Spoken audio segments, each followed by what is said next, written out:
En moyenne, au Canada, il y a environ 10,9 personnes qui décèdent dans des avalanches. Au niveau des désastres naturels, c'est la deuxième cause de décès la plus importante. Ce qui reste quand même un taux assez bas, malgré tout ce qu'on peut penser, parce qu'il y a une grosse recrudescence des pratiquants, c'est soit du ski hors piste ou de la motoneige hors piste.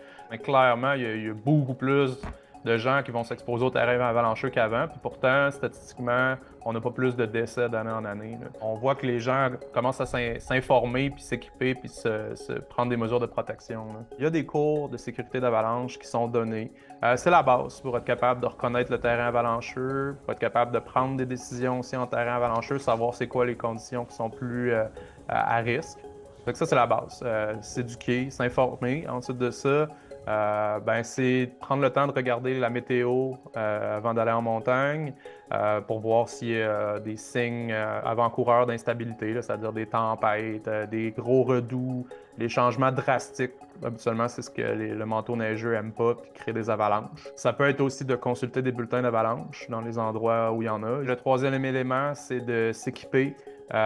Donc, porter sur nous les trois éléments essentiels là, pour le sauvetage autonome en avalanche, c'est-à-dire un détecteur de victimes d'avalanche, une sonde et puis une pelle. Puis on peut pas avoir un seul de ces éléments-là. Ces trois-là, c'est les essentiels pour être capable de secourir de façon autonome un de ses partenaires en montagne là, qui s'est pris en dessous de la neige.